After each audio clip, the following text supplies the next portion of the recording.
जय हिंद साथियों, आप देख रहे हैं एवरलॉन्ग क्लासेस। एवरलॉन्ग क्लासेस में आप सभी का बहुत बहुत स्वागत करता हूं।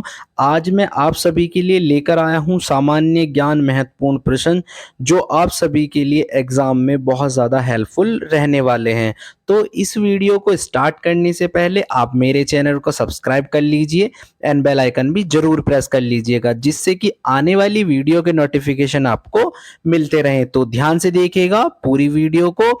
ये क्वेश्चंस आप सभी के लिए एग्जाम्स में बहुत ज्यादा हेल्प करने वाले हैं। तो आइए स्टार्ट करते हैं। फर्स्ट क्वेश्चन देख लेते हैं। ये सभी क्वेश्चन वन लाइनर रहने वाले हैं जो कि किसी ना किसी एग्जाम्स में सभी क्वेश्चंस आए हुए हैं। तो आइए देख लेते हैं फर्स्ट क्वेश्चन। फर्स्ट क्वेश्चन क्या रहने वाला है?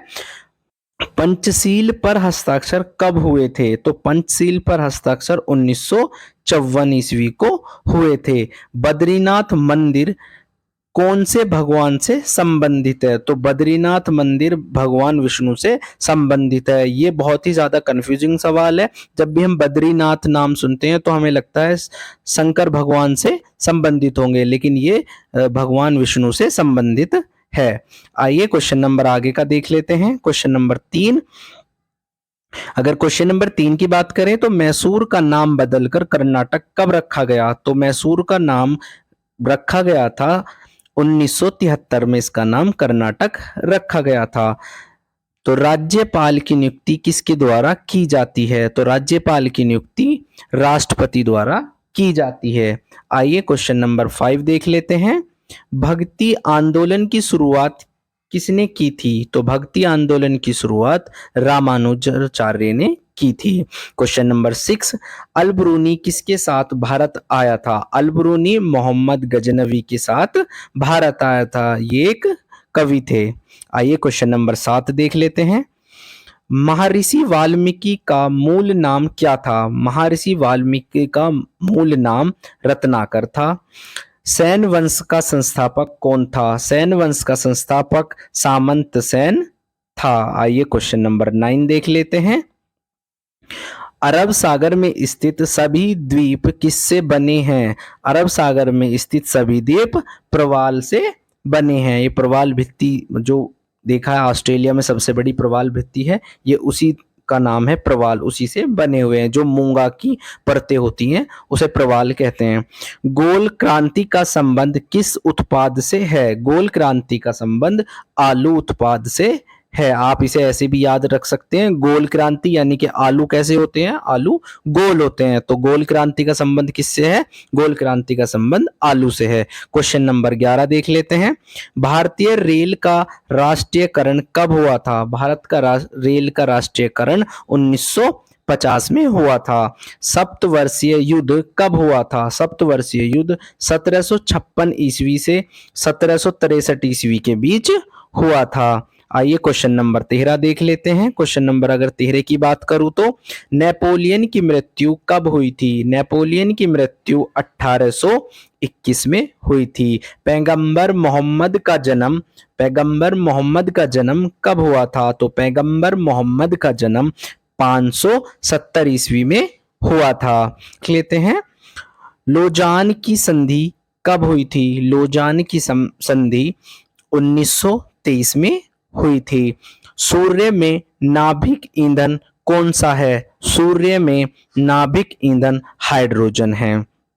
Question number 17। गीता रहस्य के रचयिता कौन है? गीता रहस्य के रचयिता बाल गंगाधर तिलक है। क्वेश्चन नंबर 18 देख लेते हैं। धर्म का अध्ययन क्या कहलाता है? धर्म का अध्ययन थियोलॉजी कहलाता है। सबसे भारी प्राकृतिक तत्व कौन सा है? सबसे भारी प्राकृतिक तत्व यूरेनियम है। तो सबसे भारी प्राकृतिक तत्व कौन सा है? तो आप सभी कहेंगे यूरेनियम है। आइए क्वेश्चन नंबर 20 देख लेते हैं। क्वेश्चन नंबर अगर 20 की बात करूं, भारत में हिंदी के बाद सबसे अधिक बोले जाने वाली भाषा कौन सी है? ये क्वेश्चन भी बहुत इंपॉर्टेंट है, अलग अलग एग्जाम्स में आया हुआ है। तो बताइए क्या हो जाएगा इसका राइट आंसर? राइट आंसर रहने वाला है इसका बांग्ला, यानी कि सबसे पहले हिंदी बोली जाती है जो सबसे ज़्यादा क्षेत्र में बोली जाती है, उसके बाद बांग्ला भाषा भारत में सबसे ज़्यादा बोली जाती है। इस्लाम की स्थापना किस शताब्दी में हुई थी? इस्लाम की जो स्थापना है वो 7वीं शताब्दी में हुई थी। क्वेश्चन नंबर 22 देख लेते हैं। यशपाल राणा किस खेल से संबंधित है? यशपाल राणा शूटिंग से संबंधित है। ये क्वेश्चन भी इंपॉर्टेंट है। गोबर गैस का प्रमुख अवयव क्या है? गोबर गैस का प्रमुख अवयव मीथेन होता है। गुप्तकालीन शासक प्रणाली कैसी प्रणाली थी? तो ये राजतंत्रात्मक शासन प्रणाली थी। आइए क्वेश्चन नंबर 25 देख लेते हैं। सिकंदर सिकंद्र गुप्त की मृत्यु कब हुई थी? सिकंद्र गुप्त की मृत्यु 467 ईस्वी में हुई थी। सुंग वंश का अंतिम शासक कौन था? सुंग वंश का अंतिम शासक देवभूति था। आइए क्वेश्चन नंबर 27 देख लेते हैं। जस्ता के लिए प्रसिद्ध खाने कहाँ पर स्थित है? तो जस्ते के लिए कहाँ पर स्थित है? राजस्थान में खाने स्थित है। शहद का प्रमुख घटक क्या है? तो शहद का प्रमुख घटक फ्रक्टोज होता है। वर्तमान भारत के रचयिता कौन थे? वर्तमान भारत के रचयिता स्वामी विवेकानंद थे। आइए क्वेश्चन नंबर 30 देख लेते हैं। ऐसे ही वीडियो को ध्यान से देखते रहिएगा। अगर आपको वीडियो पसंद आ रही है तो लाइक भी जरूर कीजिएगा। पेट्रोल का मुख्य संघटक क्या होता है? पेट्रोल का मुख्य संघटक ऑक्टेन होता है। तो इसका मुख्य घटक क्या होता है? ऑक्टेन होता है। प्रथम विश्व कप किसने जीता था? प्रथम विश्व कप वेस्ट इंडीज ने जीता था। इसका राइट आंसर वेस्ट इंडीज रहने वाला है। क्वेश्चन नंबर 32 देख लेते हैं।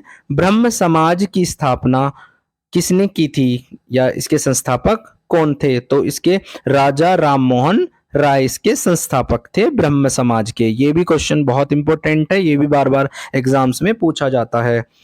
आइए क्वेश्चन नंबर 33 देख लेते हैं। सबसे बड़ा महासागर कौन सा है? सबसे बड़ा महासागर प्रशांत महासागर है। लुम्बिनी किस का धार्मिक स्थल है? तो बताइए लुम्बिनी किसका है? बुद्ध का है। जो बौद्धों का धार्मिक स्थल लुम्बिनी है। अर्थशास्त्र के जनक कौन थे? अर्थशास्त्र के जनक एडम स्मिथ थे। ये भी बहुत इंपॉर्टेंट क्वेश्चन है, ये भी बार बार एग्जाम्स में पूछा जाता है, तो याद रखिएगा अर्थशास्त्र के जनक कौन थे? अर्थशास्त्र के जनक एडम स्मिथ थे। आइए क्वेश्चन नंबर 36 देख लेते हैं। विश्व का सबसे बड़ा द्वीप कौन सा है? विश्व का सबसे बड़ा द्वीप ग्रीनलैंड है। कोलाल नामक जानवर कहाँ पाया जाता है? तो ये जानवर ऑस्ट्रेलिया में पाया जाता है। आइए क्वेश्चन नंबर 38 देख लेते हैं। नोबेल पुरस्कार पाने वाले सर्वप्रथम, तो सर्वप्रथम नहीं होगा, ये सर्वप्रथम होगा, ध्यान रखिएगा। सर्वप्रथम भारतीय कौन थे? सर्वप्रथम भारतीय रविंद्रनाथ टैगोर थे। अंग जनपद की राजधानी क्या थी? अंग जनपद की राजधानी चंपा थी। आइए क्वेश्चन नंबर 40 देख लेते हैं। क्वेश्चन नंबर 40 क्या होगा? भारत का प्रथम परमाणु रिएक्टर कौन सा था? तो भारत का प्रथम परमाणु रिएक्टर अप्सरा था। नागालैंड भारत का राज्य कब बना था? नागालैंड भारत का राज्य 1963 को बन गया था। तो ध्यान रखिएगा, ये क्वेश्चन भी इंपॉर्टेंट है। क्वेश्चन नंबर 42, परमाणु के नाभिक में क्या पाया जाता है? परमाणु के नाभिक में प्रोटॉन एवं न्यूट्रॉन पाया जाता है। सहरिया जनजाति कहाँ पाई जाती है? सहरिया जनजाति राजस्थान में पाई जाती है, ध्यान रखिएगा। क्वेश्चन नंबर 44, दिल्ली सल्तनत की दरबारी भाषा कौन सी थी? तो दरबार में जो कौन सी भाषा बोली जाती थी दिल्ली सल्तनत में? तो फारसी भाषा बोली जाती थी। ये क्वेश्चन भी बहुत इंपॉर्टेंट है, बार बार एग्जाम्स में पूछा जाता है। पोलियो किसके कारण होता है? पोलियो वायरस के कारण होता है। आइए क्वेश्चन नंबर 46 देख लेते हैं। डेंगू ज्वर का कारण क्या है? डेंगू ज्वर का कारण वायरस है। उत्तर रामचरित्र के लेखक कौन हैं? उत्तर रामचरित्र के लेखक भवभूति हैं। फुटबॉल की गोल की चौड़ाई कितनी होती है? फुटबॉल की गोल की चौड़ाई 24 फीट होती है। आइए क्वेश्चन नंबर 49 देख लेते हैं। क्वेश्चन नंबर 49 की बात करें तो चीन ने भारत पर आक्रमण कब किया था? तो चीन ने कब आक्रमण किया था? चीन ने 1962 में भारत पर आक्रमण किया था।